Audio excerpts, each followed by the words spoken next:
Olá, muito boa noite para você. O Ponta Verde Notícias desta terça-feira, dia 29 de novembro, está no ar.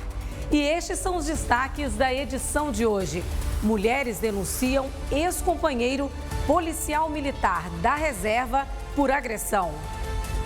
Ele chegou a apontar alguma vez alguma arma para a senhora? Na minha boca, eu pulei de um prédio do segundo andar por causa dele. Quebrei uma perna. Por que ele apontou arma para a senhora? Defesa Civil Estadual emite alerta para chuvas em Alagoas.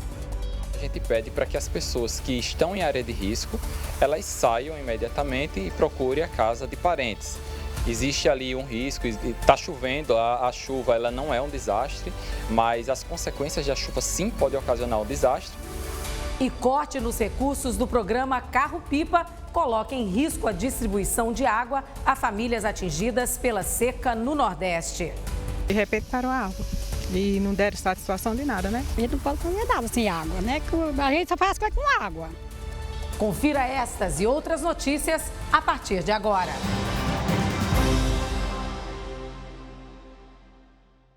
A gente começa falando sobre o caso do policial militar da reserva que está sendo acusado por duas ex-companheiras de violência doméstica. Nossa equipe de reportagem conversou com as vítimas e os depoimentos são impressionantes. Vamos ver.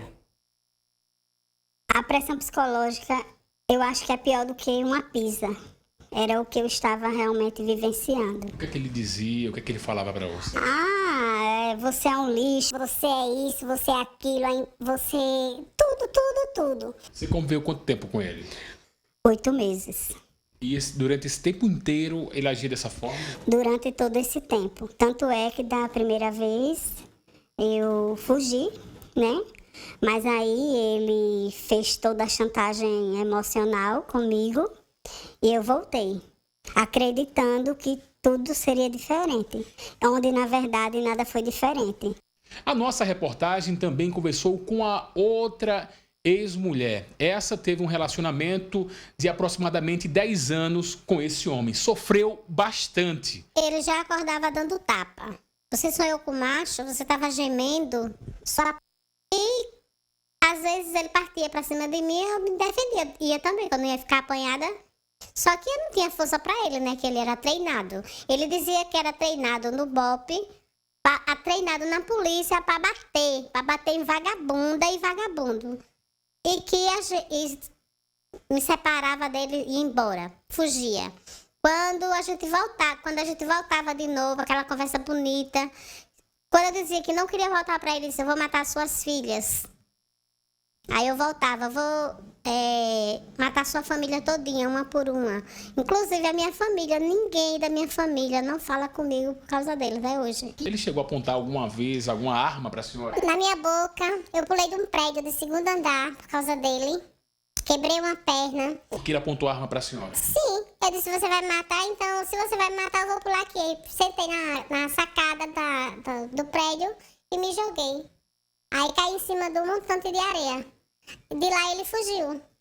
Porque aí chegou a polícia, chegou o corpo de bombeiro, chegou o pessoal pra dar SAMU, né, pra fazer a ocorrência. Você acredita que ele tem algum distúrbio mental ou não? Ele age da forma justamente porque ele quer ser perverso? Ele é perverso. Quero que ele seja preso e pague por todas as pessoas que ele foi vítima dele, que fez o mal. Quem tiver informações que possam ajudar a localizar o policial militar, pode ligar para o Disque Denúncia pelo 181. Ainda falando sobre este caso, a nossa repórter Italine Marques conversou com um advogado criminalista que explicou quais as penalidades para o crime de cárcere privado. Oi, Ita. Oi, Estela, boa noite para você, boa noite a todos. A gente acabou de ver, né, este caso e os crimes, né, citados são agressão, ameaça e também o cárcere privado. A gente vai conversar agora com Marcelo Medeiros, que é advogado criminalista e também vice-presidente da Anacrim, para a gente destrinchar um pouquinho essa história do ponto de vista criminal. Marcelo, bem-vindo, boa noite. Então, esses crimes, quais as penalidades que cabem nesse caso? Então, veja só, o crime de sequestro e cárcere privado está previsto no artigo 147, né, que se caracteriza justamente no ato de sequestrar ou praticar o cárcere privado contra alguma pessoa. O tipo penal visa justamente proteger a liberdade individual. A pena, nesse caso, como é um crime praticado contra uma pessoa dentro do ambiente familiar, contra a companheira, filho, ascendente, a pena é de 2 a 5 anos, tá? Quando, em decorrência desse cárcere privado, acarreta um grande sofrimento físico ou psicológico, a pena ainda é maior, a pena vai de 2 a 8 anos. Tá? Em relação ao crime de lesão corporal, a pena é de 3 a 6 e o crime de ameaça é de 3 a 6 meses, todos de reclusão. Só o crime de ameaça que é uma pena de detenção. Como ele cometeu vários crimes, então como funciona? Soma isso? Isso é chamado de concurso de crimes. Nesse caso, há uma somatória das penas, tá? E tem que ser avaliado, no caso concreto, como era esse cárcere privado. Então, assim, dependendo da forma com que o cárcere privado ele é praticado, esse incide ainda uma qualificadora ainda maior. O crime parte, via de regra, de 2 a 5 anos. Se tiver um sofrimento muito grave, o crime ele parte para 8 anos de reclusão, até 8 anos. Fora os outros crimes, né? Que ele também certamente irá responder.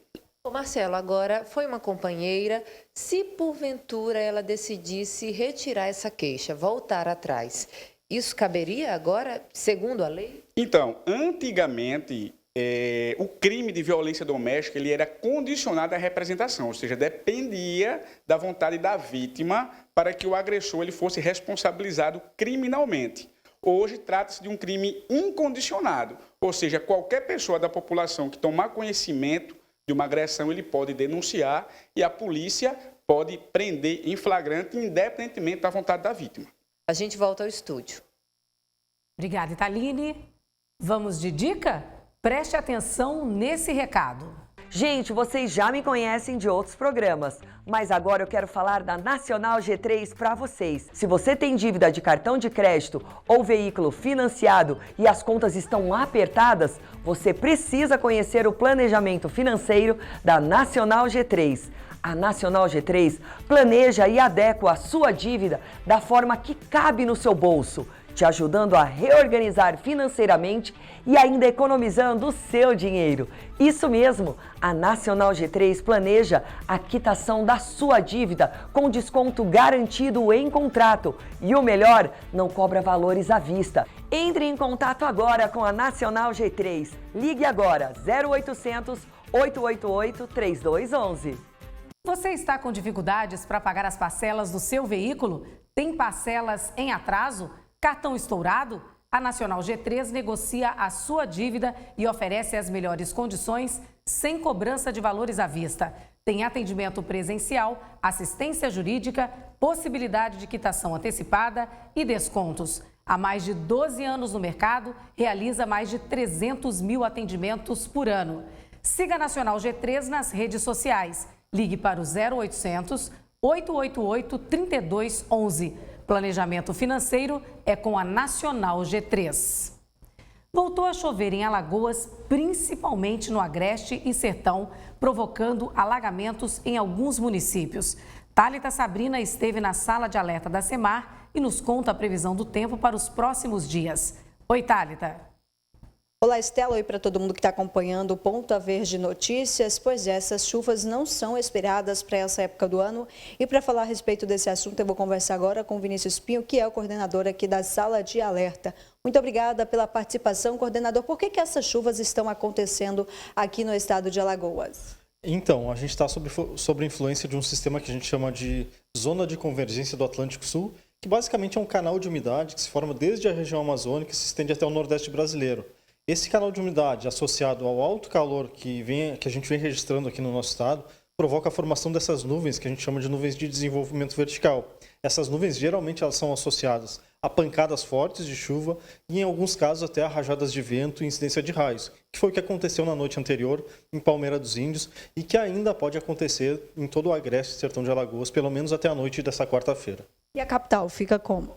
Na capital, a situação é um pouquinho mais confortável. A gente deve permanecer com o tempo mais seco, no máximo uma chuvinha leve, rápida, no final do dia, mas temperaturas bastante elevadas durante o dia. Predomínio de sol, tempo seco em todo o município. Muito obrigada pela participação e é claro, Estela, que a gente vai continuar acompanhando essa situação aqui no estado de Alagoas. Volto com você aí no estúdio. Obrigada, Thálita. Essas chuvas que caem em Alagoas acenderam mais uma vez o alerta da Defesa Civil para o risco de desastres em todo o estado. Italine Marques traz as informações. Estela, diante dessas fortes chuvas, e também de um novo alerta, um alerta laranja do IMET, do Instituto Nacional de Meteorologia, é sempre bom ficar atento aos riscos, desse clima. Por isso a gente vai conversar agora com o capitão Douglas, que é chefe do setor de desastres naturais da Defesa Civil de Alagoas. Capitão, bem-vindo. Quais as orientações que o senhor, a Defesa Civil, dão para os alagoanos neste momento e para esses locais, para os moradores desses locais onde está chovendo bastante? A principal orientação é que a gente pede para que as pessoas que estão em área de risco, elas saiam imediatamente e procurem a casa de parentes. Existe ali um risco, está chovendo, a chuva ela não é um desastre, mas as consequências da chuva sim podem ocasionar um desastre. E uma das formas da gente diminuir a vulnerabilidade de acontecer um desastre é quando a gente se previne. E uma forma de prevenção é sair do nosso local, da área de risco, e procurar a casa de parentes. Quem não tem um parente, não tem para onde ir, procura o órgão público, a Defesa Civil do município, pode ser a Secretaria de Assistência Social, que ele vai lhe direcionar para a Defesa Civil do município e fica em abrigos administrados pela Prefeitura. A gente volta ao estúdio. Obrigada, Ita. O Ponta Verde Notícias faz agora um intervalo. E na volta você vai ver que um feirão do Procon no centro de Maceió ajuda a população a se livrar das temidas dívidas. É daqui a pouco. O Ponta Verde Notícias já está de volta para te contar que quase 2 milhões de moradores correm o risco de sofrer desabastecimento de água aqui no Nordeste. O motivo é que o programa Carro-Pipa, que leva água potável para as famílias de mais de 600 cidades, teve os recursos cortados. Na plantação do Seu José já é possível ver os impactos da falta d'água. Parte da colheita foi perdida. O agricultor já está acostumado. Há 3 semanas, os carros-pipa deixaram de abastecer o sítio de Dona Maria. Sem água encanada, o único abastecimento vem dos carros custeados pelo governo federal, em parceria com o Exército. Só na Paraíba, são 150 municípios atendidos. De repente parou a água e não deram satisfação de nada, O programa existe há 20 anos e abastece com água potável mais de 600 cidades do semiárido nordestino e Minas Gerais. Senadores já entraram com representações no Ministério Público e no Tribunal de Contas da União para o restabelecimento do fornecimento de água. O Exército confirmou que as operações com os carros-pipa foram suspensas no Nordeste desde o dia 16 de novembro por falta de verbas. A volta dessas operações está condicionada a uma suplementação no orçamento do Ministério do Desenvolvimento Regional, que só deve acontecer nos próximos dias. Para a Cláudia, o medo é o de reviver os tempos sem água. Porque eu lembro, quando eu era criança, a dificuldade que era sem essa água do Exército. Porque a gente tinha que pegar água longe. Quando chegava lá com um baldinho, eu lembro, eu criança pegava água com um baldinho. Quando chegava em casa, que voltava, não tinha mais água para a gente pegar. Era muito difícil. O pouco que ainda resta foi armazenado nas cisternas durante o período das chuvas, mas não serve para consumo humano. E até esses reservatórios estão praticamente secos. A gente não pode fazer nada sem água, A gente só faz coisa com água. Aqui em Alagoas, o programa atende a 138 mil pessoas em 37 cidades. A Defensoria Pública da União recomendou aos Ministérios da Economia e do Desenvolvimento Regional que garantam a retomada da operação. Segundo o órgão, a suspensão afeta diretamente a sobrevivência da população. Nesta terça-feira começou o feirão Limpa Nome do Procon. É uma boa oportunidade para quem está com o nome negativado e busca condições especiais para começar o próximo ano sem dívidas. Falta pouco mais de um mês para 2022 acabar e nada melhor que encerrar o ano com um nome limpo. A dona Valdete veio de Viçosa. Ela viajou quase 90 quilômetros só para tentar limpar o nome no feirão do Nome Limpo que está acontecendo no Calçadão do Comércio, centro de Maceió. Alguém usou o meu cartão e eu tive que vir, né? É importante porque a gente pode negociar, né? E limpar o nome da gente, mesmo sem a gente ter sujado. Mas quando alguém usa o nome da gente, a gente tem que limpar, né? Então, por isso eu estou aqui e estou feliz por essa oportunidade, certo? Limpar o nome é sempre bom. Bom demais. É como se limpar a alma. O feirão começou nesta terça-feira. Segundo dados da FEComércio, no último mês, pelo menos 71% das famílias da capital estavam endividadas e 22% delas em situação de inadimplência. É importante frisar que a ação é para o consumidor que está com o nome negativado. Então, exclui aquele consumidor que está com parcelamento em aberto, que está pagando algum tipo de parcelamento e quer renegociar. Esse consumidor pode procurar o PROCON a qualquer momento. A feira é exclusivamente para quem está com o nome inserido no SPC e Serasa. Para negociar a dívida e limpar o nome, o consumidor deve apresentar os documentos pessoais básicos como RG, CPF e comprovante de endereço. Depois que a dívida for negociada aqui no feirão, ele pode ter o seu nome limpo em até 5 dias. Diversas empresas estão participando do feirão para negociar as dívidas dos seus clientes, entre elas a de distribuição de água e a de energia. Identificou a negativação, vai ser aberta a negociação, então a gente está com a participação presencial e é importante frisar, Equatorial, BRK, Banco do Brasil, Bradesco, Itaú e Caixa Econômica. As negociações são presenciais e vão acontecer até o dia 1º de dezembro, das 9 da manhã até 3 da tarde. Tem desconto de até 100% em juros e multa, facilidade de parcelamento, inclusive facilidade no sinal inicial da negociação. Então, todas essas condições estão expostas aqui no feirão para o consumidor limpar o nome, recuperar a dignidade financeira, terminar esse ano e começar o próximo ano aí de volta no mercado. Um abrigo em Marechal Deodoro está com quase 900 animais esperando por um lar. Além de novas famílias para os bichinhos, a instituição também pede ajuda para continuar funcionando. Já são 10 anos de história.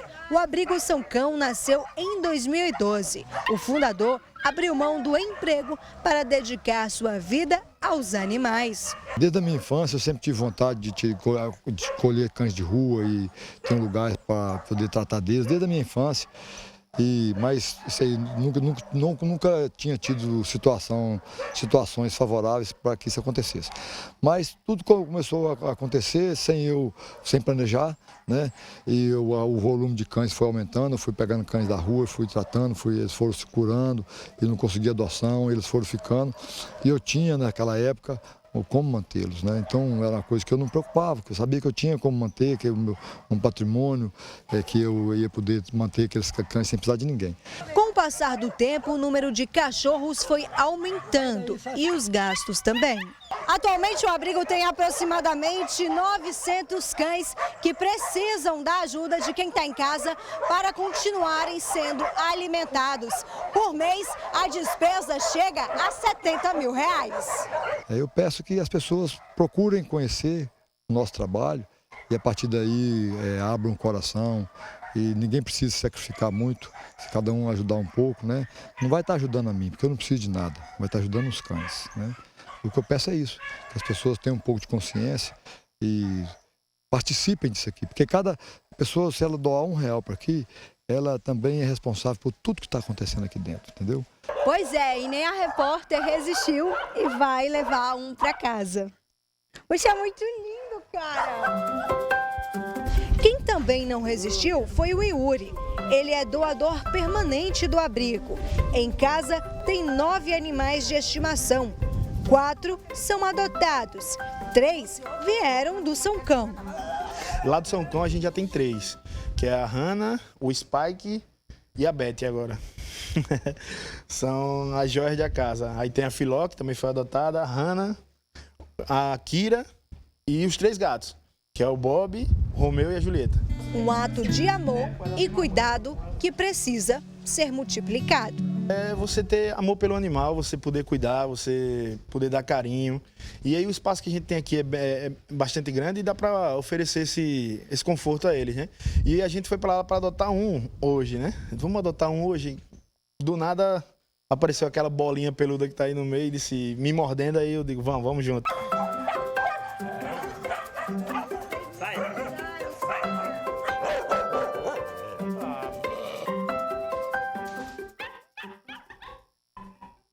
Que lindeza! As doações podem ser feitas através do Pix 35 418 242/001 dígito 84, que é o CNPJ da instituição. Outra forma de ajudar e fazer a adoção consciente é acessar o Instagram São Cão Abrigo. Por hoje é só. O Ponta Verde Notícias fica por aqui. Gratidão pela sua companhia e até amanhã. Tchau, tchau.